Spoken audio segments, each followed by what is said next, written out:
I found out my son wasn't mine on a Tuesday afternoon in March. Let me back up. My name is Y. I'm 36 years old. I've been out of prison for 7 months now, living in a studio apartment in a town where nobody knows my name. I served 2 years for aggravated assault. Put a man in the hospital, broke his jaw, cracked 3 ribs, left him bleeding on his lawn. I'm not here to tell you I'm innocent. I did it. But I need you to understand how I got there. Because sometimes the worst thing that ever happens to you doesn't happen all at once. Sometimes it builds slowly, quietly, over years, until one day everything you thought was real just isn't. This is what happened. 12 years ago, I married a woman named Michelle. We'd been together since college. She was smart, funny, beautiful. We bought a small house in the suburbs, got a dog, did everything you're supposed to do. 2 years into the marriage, she got pregnant. I remember the day she told me. I was fixing the sink in the bathroom, wrench in hand, and she just appeared in the doorway holding the test. Didn't say anything, just held it up. I cried, actual tears. I was going to be a father. 9 months later, our son was born.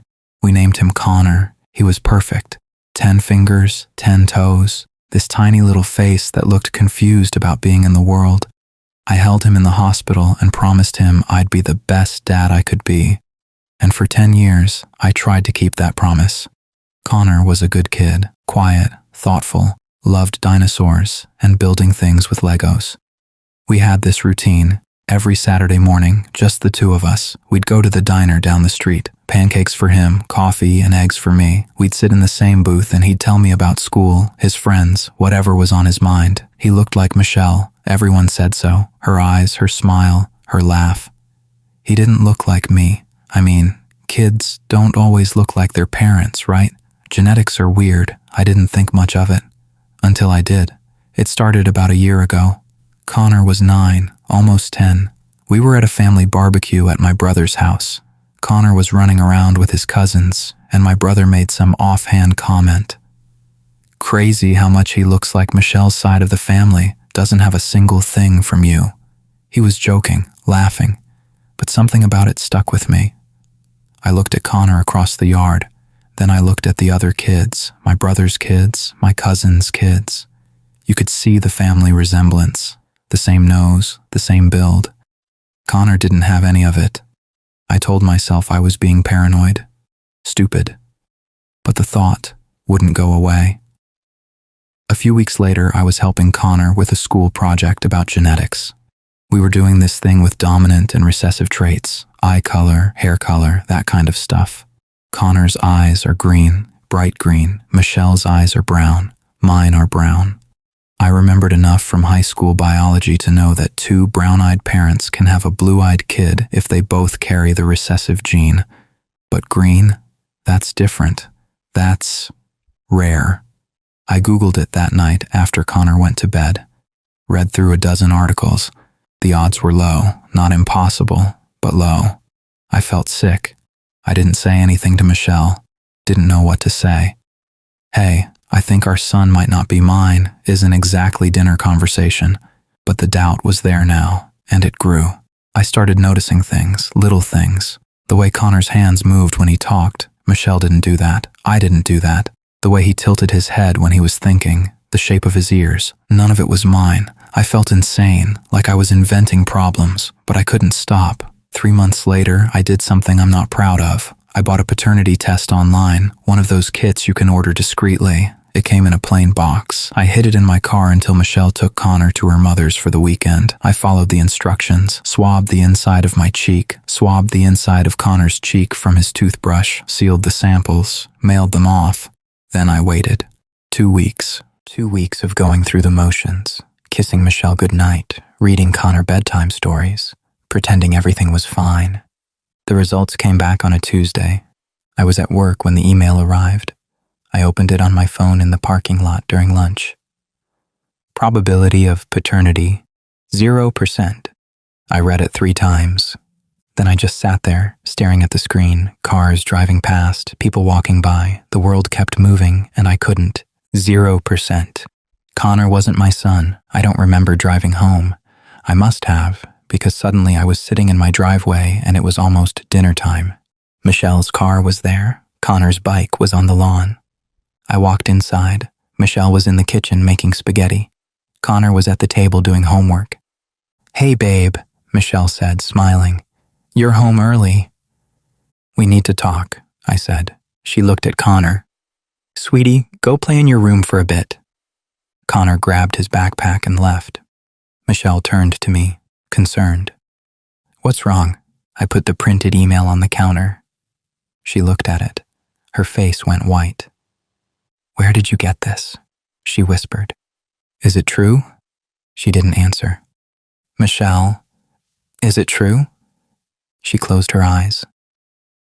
"Yes." The next 30 minutes were a blur. I asked who. She told me. A guy named Derek, someone I knew. Not well, but I knew him. We'd worked together years ago, grabbed beers a few times. "It was one time," she said, crying. 11 years ago, we were fighting, you and me. You were working all the time, and I felt alone, and I made a mistake. One time? Yes, I swear, one time. And then I found out I was pregnant, and I didn't know. I didn't know if it was yours or his. So you just hoped? I prayed it was yours. And when Connor was born, I convinced myself it was. I never talked to Derek again. I cut him out completely. I wanted it to be you. Does he know? She hesitated. Does he know, Michelle? Yes, she whispered. He knew there was a chance. I couldn't be in that house. I grabbed my keys and left. I drove, didn't know where I was going, just drove. An hour later, I was parked outside Derek's house. I don't know what I was thinking. Maybe I wasn't thinking. I just needed to see him, needed to hear him say it. I walked up to the door and knocked.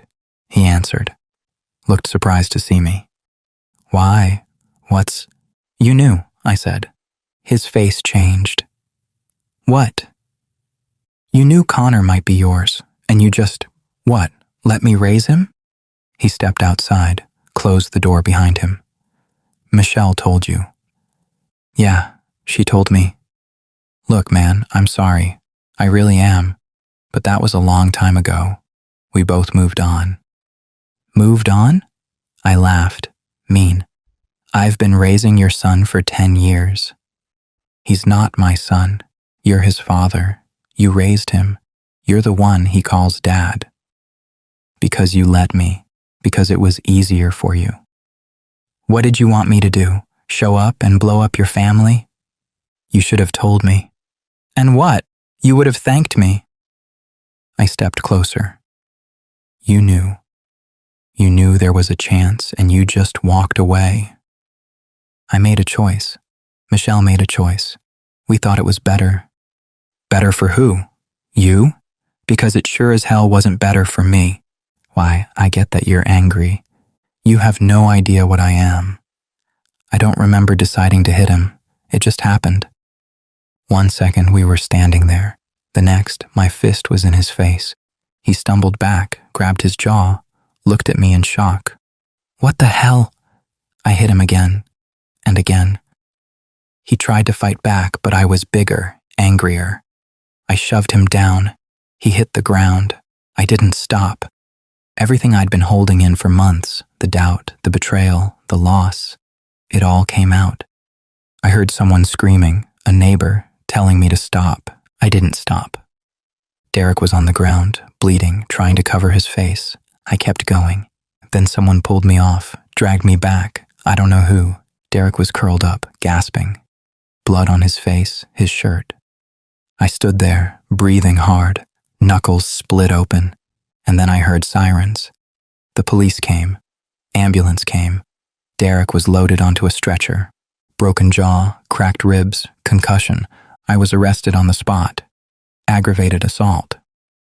At the station, I told them everything. The affair, the paternity test, the lie. They didn't care. Doesn't justify assault, the detective said. My lawyer, A public defender tried to argue extreme emotional disturbance, temporary insanity. The prosecutor wasn't having it. He tracked down the victim, confronted him, attacked him in broad daylight. This was premeditated. I didn't plan it, I said. I needed to talk to him. And when talking didn't work, you beat him unconscious. The trial was short. Derek testified, said I showed up at his house, accused him of things, and attacked him without warning. Michelle testified, said I'd been unstable since finding out about Connor, that she was worried about my mental state. I testified, told the truth, that I'd raised a child for 10 years who wasn't mine, that Derek knew and said nothing, that I snapped. The jury deliberated for 4 hours. Guilty. 3 years. I served 2. Michelle filed for divorce while I was inside. It was finalized within 6 months. She was granted full custody of Connor. I fought it, but my lawyer said I didn't have a case. You're not his biological father. You have a violent conviction. The court's going to side with her. I raised him for 10 years. That doesn't matter now. Connor stopped visiting after the first few months. Michelle said it was too confusing for him, that he needed stability. I wrote him letters, told him I loved him, that none of this was his fault. I don't know if he ever read them. I got out 7 months ago. Derek recovered, moved to a different state. I heard through someone that he has a relationship with Connor now. Calls him, visits on holidays. The kid I raised for 10 years is being raised by the man who helped create him. Michelle remarried, some guy she met at work. They live in the house I used to own. Connor's 12 now. I haven't seen him since he was 10. I don't have visitation rights. The court said my violent history made me a risk. I tried to appeal, couldn't afford a better lawyer, gave up. I live alone now, work construction, keep my head down. People at work don't know about my past. I don't talk about it. At night, I think about Connor, wonder if he thinks about me, wonder if he remembers those Saturday mornings at the diner, wonder if he hates me. Here's the thing nobody tells you. You can lose someone twice. I lost Connor the day I read that paternity test, found out he wasn't mine. Then I lost him again when I went to prison, when the courts decided I wasn't his father anymore. The first loss wasn't my fault. The second one was. I'm not asking for sympathy. I'm not saying what I did was right. I put a man in the hospital because I couldn't handle the truth. But I also spent 10 years being a father, waking up at 2 a.m. when he had nightmares, teaching him to ride a bike, sitting in the ER when he broke his arm. And none of that mattered, because the moment the truth came out, I stopped being his dad. Biology erased a decade, violence erased.